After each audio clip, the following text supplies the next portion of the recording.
Assalamualaikum warahmatullahi wabarakatuh dan salam sejahtera untuk kita semua.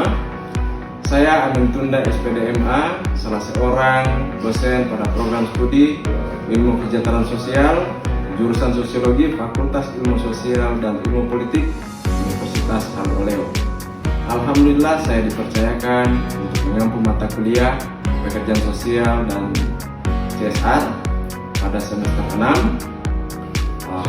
Adapun capaian pembelajaran pada mata kuliah ini terdiri dari beberapa aspek. Salah satunya itu adalah aspek sikap, ya, yang terdiri dari 11 poin dan semua itu tertuang pada RPS. Kemudian aspek keterampilan umum, kemudian aspek keterampilan khusus, terdiri juga 9 poin. Kemudian untuk aspek pengetahuan terdiri dari 5 poin dan semua itu tertuang di dalam rencana pembelajaran semester. Adapun CPMK pada mata kuliah ini, ya, pertama itu adalah mahasiswa mampu melakukan pemetaan sosial, kemudian berdasarkan masalah, dengan potensi, serta sumber dari kesejahteraan sosial. Yang kedua adalah mahasiswa mampu mengimplementasikan program berdasarkan hasil dari pemetaan sosial. Dan yang ketiga adalah mahasiswa mampu melakukan evaluasi terhadap program-program yang telah diimplementasikan berdasarkan hasil pemetaan sosial. Assalamualaikum. Bagaimana kabarnya? Baik. Bisa duduk ya? Bisa. Mulai tadi kan? Saya Pak. Ya. Bagaimana teman-teman hari ini masuk semua? Hari ini 2 mahasiswa tidak masuk Pak. Satu sakit, satunya lagi tanpa keterangan. Sakit apa dia? Dia demam Pak. Demam? Iya. Sudah pergi cek di rumahnya atau di kosnya? Belum sih Pak, dia hanya konfirmasi Pak melalui WhatsApp. Oke. Ya. Ya, hari ini kan kita akan kuliah tentang bagaimana itu melakukan pemetaan sosial. Minggu lalu siapa yang masih ingat materinya? Oke, silakan. Materinya tentang CSA. Ya. Kemarin yang dibahas tentang berbicara tentang tanggung jawab perusahaan dan para pemandu kepentingan. Artinya tidak terlepas dari kepentingan baik individu maupun institusi maupun organisasi. Oke. Ya, jadi hari ini itu kita akan melanjutkan materi tentang CSR dan stakeholder. Artinya CSR itu adalah tanggung jawab sosial perusahaan dan stakeholder atau para pemangku kepentingan. Ya. Jadi setelah kita melakukan mengetahui ya para pemangku kepentingan itu siapa-siapa, ya kita harus petakan.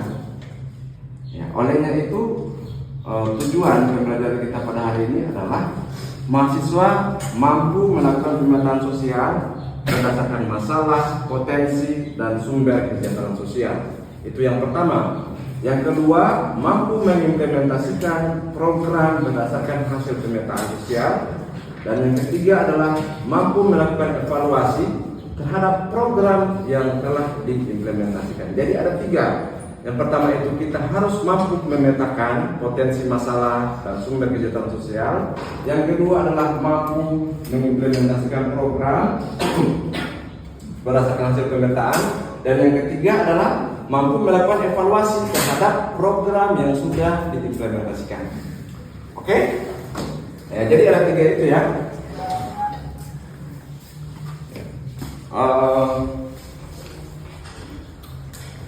Terkait dengan pemetaan sosial, ya, dalam hal ini adalah social mapping. Pernah dengar istilah social mapping atau pemetaan sosial? Belum Pak. Belum. Oke, saya coba berikan sedikit gambaran ya terkait dengan apa itu social mapping. Ya, social mapping adalah aktivitas atau kegiatan yang dilakukan seorang pekerja sosial di lingkup industri atau di lingkup perusahaan, ya, untuk menciptakan atau untuk membuat program-program yang berhubungan dengan kebutuhan masyarakat. Itu dia. Ya. Kebutuhan-kebutuhan ini itu tidak boleh berdasarkan atas keinginan dari perusahaan itu sendiri, tetapi berdasarkan keinginan masyarakat. Ya, jadi kata kuncinya itu adalah CSR atau tanggung jawab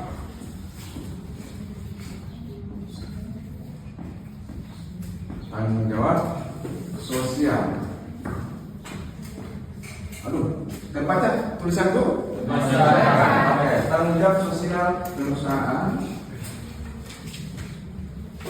Ya, kata kunci ini tanggung jawab sosial perusahaan dengan ada aktor.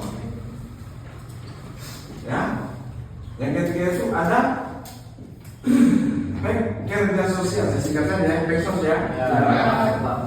Peksos industri. Nah, jelas ya? Ya. Jadi 3 bagian ini nanti akan kita bahas untuk materi kita tentang pemetaan sosial dan CSR seperti itu. Pertama, kita bicara tentang tanggung jawab sosial perusahaan. Nah, pertemuan sebelumnya kan juga sudah dibahas tentang ini, ya. Karena kan ini mata kuliah tanggung jawab sosial perusahaan atau CSR dan pekerja sosial industri.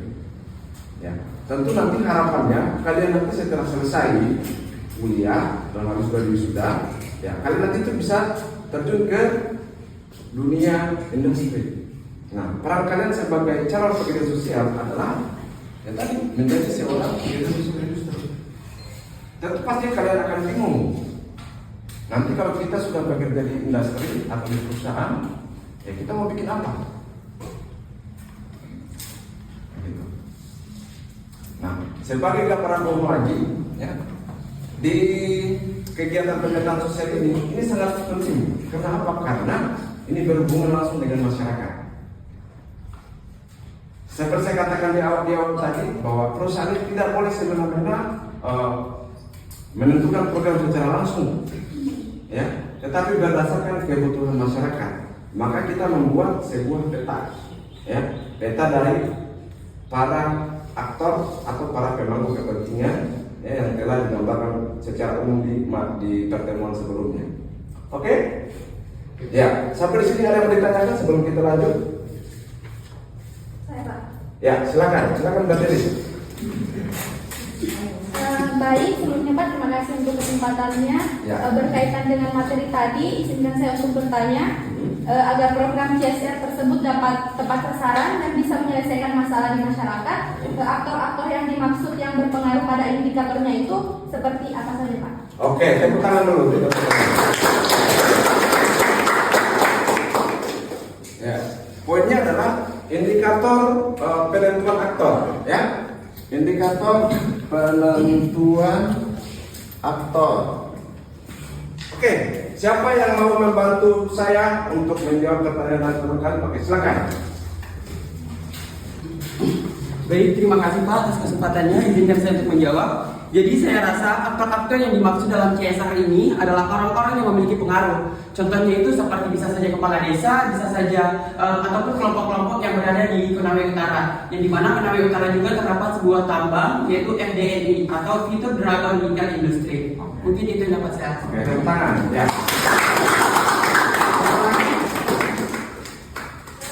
Oke, silakan. Di sini saya, Pak, yang saya kalau di sini menurut saya itu Pak bidan desa. Kenapa bidan desa? Karena dia bersentuhan langsung dengan masyarakat, terutama wanita yang memiliki anak balita. Oke, berarti orang yang memberikan pelayanan, ya, kata kuncinya itu adalah orang yang memberikan pelayanan kesehatan. Ya. Yang memberikan pelayanan kesehatan.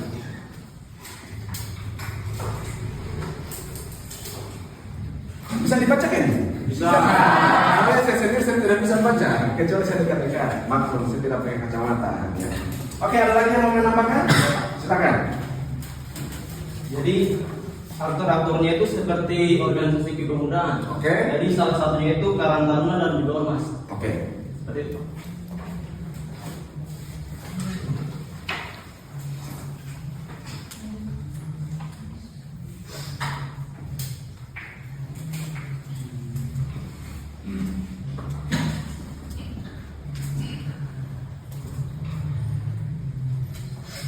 Ada lagi? Silakan. Jadi dalam pemerintah desa karena dia memiliki pengaruh dalam hal kebijakan dalam hal ini melalui peraturan desa. Oke, jadi dia itu adalah orang yang memiliki pengaruh dalam hal kebijakan ya. Jadi CSR atau kegiatan atau tanggung sosial perusahaan ya, itu bisa juga diatur melalui peraturan desa. Seperti itu. Ya, Pak. Oke.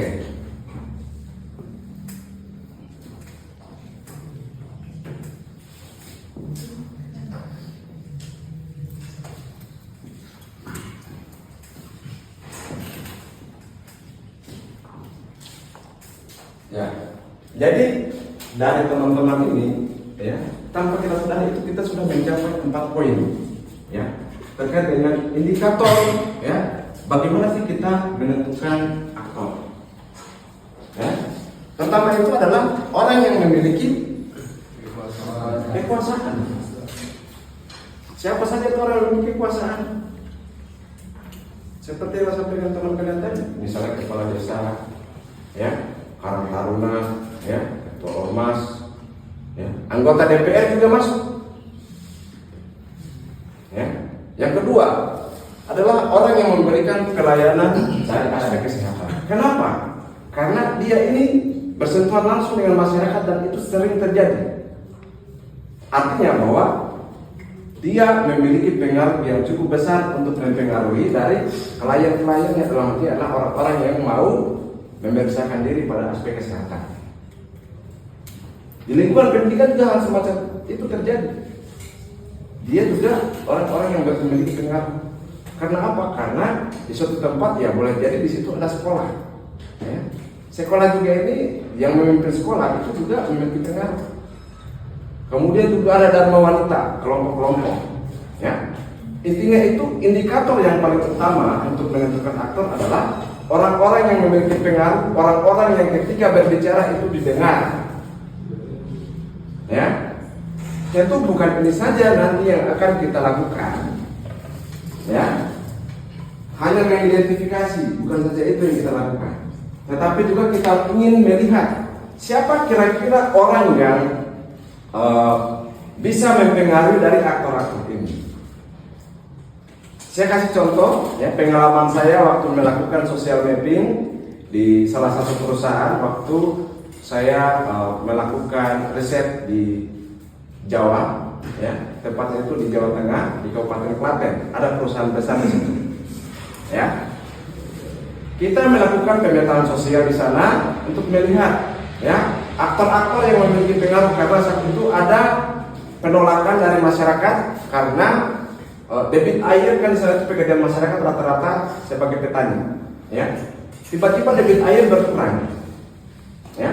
Maka perusahaan mencoba untuk melakukan yang namanya pemetaan aktor, ya. Siapa-siapa yang memiliki pengaruh supaya aktivitas perusahaan ini, ya, tetap berjalan, kemudian juga kebutuhan masyarakat bisa terpenuhi dan tidak menjadi persoalan untuk pekerjaan mereka. Ya, maka masalahnya sudah ada. Masalahnya adalah kekurangan debit air karena aktivitas dari perusahaan itu. Ya, maka dilakukan pemetaan. Pemetaan fungsinya sebenarnya FGD atau fokus group discussion. Ya, bahasa Indonesianya adalah diskusi kelompok terarah. Maka yang harus dilakukan itu dalam forum, ya, forum FGD, misalnya untuk individu, ya, kita harus memanggil orang-orang yang selevel atau sejenis. Misalnya kita mau gabungkan antara perwakilan masyarakat, misalnya kelompok perempuan, ya, kemudian kelompok petani, ya, kemudian kita gabungkan dengan anggota DPR sebagai orang yang menentukan kebijakan, ya, atau yang mengatur tentang kebijakan. Kemudian kepala desa, ya. Saya yakin ini perwakilan atau masyarakat marginal, ya, perwakilan marginal sama adalah perwakilan perempuan, ya, atau mungkin tokoh pemuda. Saya yakin mereka akan kurang bersuara, kurang menyampaikan pendapatnya. Karena Kenapa? Karena ada tekanan psikologi dalam sebuah forum. Maka FGD dilakukan harus misalnya kelompok perempuan, ya dipanggil lagi kelompok pemuda. Supaya apa? Supaya persoalan, masalahnya mereka, ya, kemudian potensinya mereka, ya, itu semua bisa disampaikan secara langsung dan mereka pasti akan terbuka. Tidak ada tekanan, ya, walaupun mungkin tidak tertekan, tetapi ketika dalam forum, ya, berhadapan dengan para pejabat-pejabat, saya yakin itu mereka akan begini saja. Mereka takut menyuarakan. Tetapi ketika yang selevel itu digabungkan, ya, misalnya kalau pemerintah desa dengan orang di kecamatan, kemudian dalam itu ada anggota DPR, nah pasti ini FGD-nya pasti akan terbuka juga, akan sangat sangat terbuka. Jadi informasi itu semua dikeluarkan, unek-uneknya semuanya dikeluarkan. Tetapi kalau digabungkan antara yang kelompok marginal, misalnya perwakilan dari kelompok tani, ya nelayan, ya, itu saya kurang yakin. Dan itu juga kami lakukan dulu waktu saya, pengalaman saya ini waktu di Jawa Tengah. Begitu juga waktu di Polaka, di PT Antam, ya, itu juga yang kami lakukan FGD. Beberapa kelompok masyarakat, ya, ini kita panggil, kita undang di dalam sebuah forum. Kemudian kita tanya satu-satu, masalahnya kalian itu sebenarnya apa? Ya, nah, dia bilang bahwa kami Pak setelah adanya aktivitas perusahaan itu akses jalan, ya, sudah rusak. Ya, sehingga kami memang terkendala untuk pergi ke kebun. Ya, kemudian lagi di bagian pendidikan, ya. Begini Pak, kita sebenarnya masalahnya kita itu kalau di sekolah tuh kaki sedikit harus pakai masker. Kenapa? Karena ada punya, ya, sehingga ya gampang sekali kita batuk-batuk. Ya, rumah walaupun sudah dicat, tetap dia kembali kuning karena tadi aktivitas perusahaan. Ya, ini menjadi masalah kami Pak. Nah, maka kami, ya, saya saat itu dengan teman-teman melakukan list, membuat list, ya, mencatat semua yang menjadi keluhan masyarakat. Setelah kami catat, ya, list atau melakukan pencatatan terhadap masalah tadi itu, kita tanya, kira-kira, ya, ini kan sudah ada masalahnya kalian. Terus, bagaimana kalian mengatasi itu? Kira-kira bagaimana solusinya? Nah, untuk mereka, ya, dalam hal di sekolah, kemudian yang memiliki rumah di pinggir jalan, ya, solusi mereka itu minta supaya perusahaan itu selalu menyiram jalan. Kalau bisa katanya Pak 3 kali 1 hari, pagi, kemudian siang, dan sore hari. Ya, oke, kita catat semuanya. Ya, kemudian persoalan jalan tani yang rusak karena mobilisasi dari perusahaan, ya, dalam hal ini alat-alat berat, kemudian mobil-mobil trek, ya. Nah, jadi solusi yang mereka berikan itu adalah bagaimana perbaikan fasilitas jalan. Nah, ini juga kita catat, tulis perbaikan fasilitas jalan. Nah, tiba-tiba ada yang bersuara, ini dia penambang udang, ya, penambang udang. Dia bilang begini, Pak, kalau kami Pak, masalahnya kami itu airnya menjadi keruh, udang itu bisa hidup, ya, karena terkontaminasi, ya, karena airnya sudah bercampur dengan limbah. Kira-kira bagaimana ini Pak? Nah, sudah saat itu, ya, saya coba berdiskusi lagi, ya, dengan teman-teman tim, ya, kemudian saya coba tanya lagi, ya, kira-kira apa yang ingin kalian lakukan ketika ada masalah semacam itu? Ya, jadi seperti ini katanya, kita coba membuat filter air supaya masalah air untuk tambak kami itu, ya, tidak terkontaminasi oleh limbah perusahaan. Yang mereka minta adalah filter air. Maka ini lagi kita catat. Setelah kita catat, kemudian kita tentukan program-program prioritas. Ya, jadi tadi pertanyaan terkait apa yang dilakukan oleh saluran bekerja sosial. Pertama itu melakukan FGD. Salah satunya itu tentunya FGD. Kalau misalnya kita mau buka, ya nanti kita harus ketemu face to face. Biasanya juga ini tapi lebih ampuh karena bicara secara face to face atau pendekatan emosional itu biasanya orang yang terbuka. Saya yakin lah ketika saudara, ya, Feni, dalam hal Feni, itu ketika dia mau cerita tentang masalahnya, ya pasti dia lebih senang cerita face to face. Betul toh Feni? Ya, saya yakin lah. Pasti dia lebih terbuka untuk menceritakan masalahnya ketika berhadapan secara umum. Begitu juga dengan masyarakat. Ya, jadi kita medsos itu tidak boleh kita berpatokan pada hanya satu metode, tidak boleh. ya. Kan kalau di mata kuliah lain kan ada yang namanya intervensi, ya. Itu dilakukan baik secara individu maupun kelompok, ya. Dilakukan individu ya, karena mungkin dia tidak mau dia diketahui oleh orang lain masalah. Kan tetapi begini, yang menjadi masalah prioritas atau program prioritas dari yang kita sudah buat itu ketika masalah itu dialami oleh banyak orang, ya. Artinya masalah itu bukan saja kamu yang hadapi, tetapi orang lain juga. Nah, ini menjadi indikator masalah prioritas. Nah, setelah itu, setelah informasi yang kita temukan, ya, masalahnya sudah ada. Kemudian cara mengatasi masalah juga sudah kita sudah kita kumpulkan dari masyarakat itu sendiri. Kalau misalnya mereka masih bingung, ya kita coba berikan mereka gambaran. Kira-kira solusinya seperti ini, ya. Ketika mereka terima atau mungkin mau menambahkan ya, usulan kita, itu kita harus tampung semuanya. Ya. Setelah kita tampung, nah kita bawa ke pihak perusahaan, kita presentasikan bahwa masalah di masyarakat itu begini, ya. Kemudian solusinya begini. Selanjutnya adalah potensi. Potensi ini juga, ya, terkait dengan SDM. SDM itu sumber daya manusia. Artinya kemampuan mereka, ya, dalam lingkup masyarakat. Ya, tentu ada orang yang bisa melakukan hal-hal yang berlebihan. Ya. Kemudian kalau misalnya tidak ada, ya nanti kita upayakan melalui program pemberdayaan, ya, melalui pelatihan atau workshop, ya, yang nanti itu difasilitasi oleh pihak perusahaan. Supaya apa? Supaya masalah tadi kemudian cara mengatasinya itu bisa terselesaikan dengan potensi yang ada. Supaya apa? Outputnya itu supaya adanya keberdayaan dari masyarakat. Ya. Ya, jadi ada yang bisa simpulkan dari pertemuan kita hari ini. Oke, silakan aku. Kalau ini luar biasa. Ya, saya kira tadi orang India. Oke, Mahmud. Bismillahirrahmanirrahim. Assalamualaikum warahmatullahi wabarakatuh. Baik, terkait dengan pembahasan kita pada hari ini, saya menarik kesimpulan bahwasannya pemetaan aktor adalah upaya yang dilakukan seorang pekerja sosial industri untuk menentukan program-program CSR berdasarkan masalah potensi dan sumber kesejahteraan di wilayah kerja perusahaan. Oke. Sekian, terima kasih. Oke, tepuk tangan dulu. Ada lagi yang mau simpulkan? Oke, Anjeli, kita tadi Rahul, ya. Sekarang cuma Anjeli. Ya. Jadi kesimpulan dari materinya hari ini yaitu seorang pekerja sosial industri melakukan pemetaan sosial melalui berbagai metode.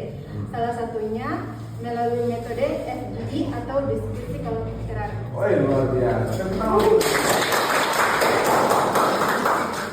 Memang antara Rahul dan Anjeli ini memang selalu terikat. Ya, Rahul sangat ke dalam namanya, tapi kita saja Anjeli supaya lebih. Karena sudah saya begini, ya kan kita butuh penyegaran sedikit, ya.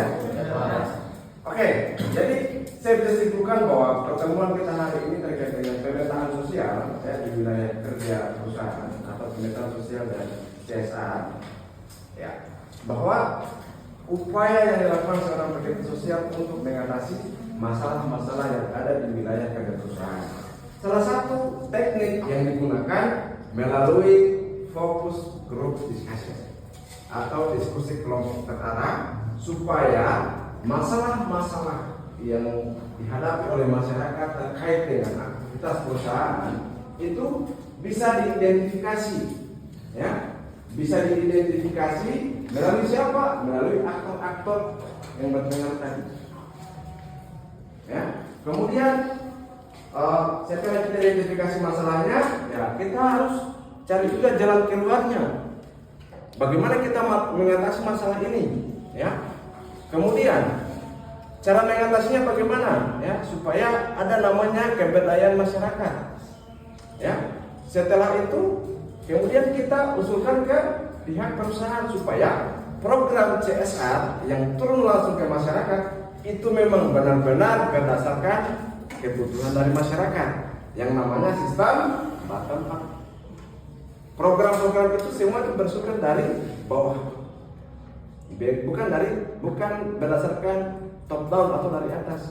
Karena kalau yang top down atau dari atas itu kadang memang dia tidak berdasarkan kebutuhan masyarakat. Karena ini kita kumpul semua program-program itu dari bawah, maka program itu bersifat bottom.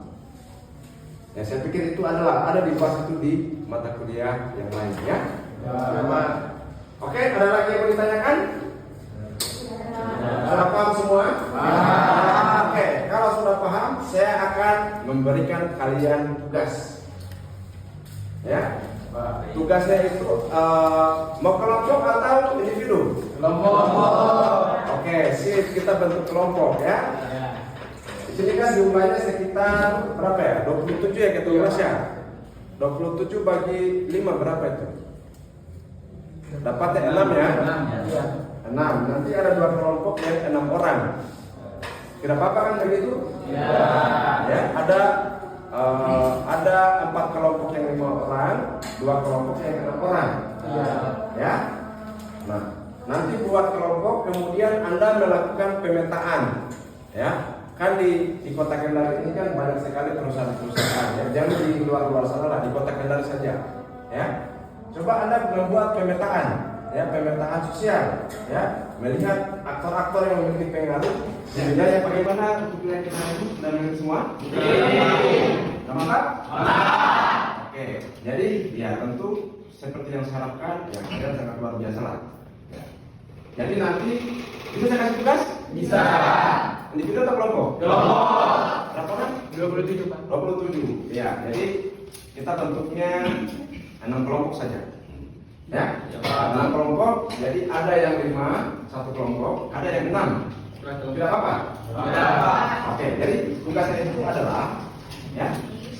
Nanti kayak gini, saya berikan kalian kebebasan untuk menentukan kelompoknya. Ya, kita bebas lah.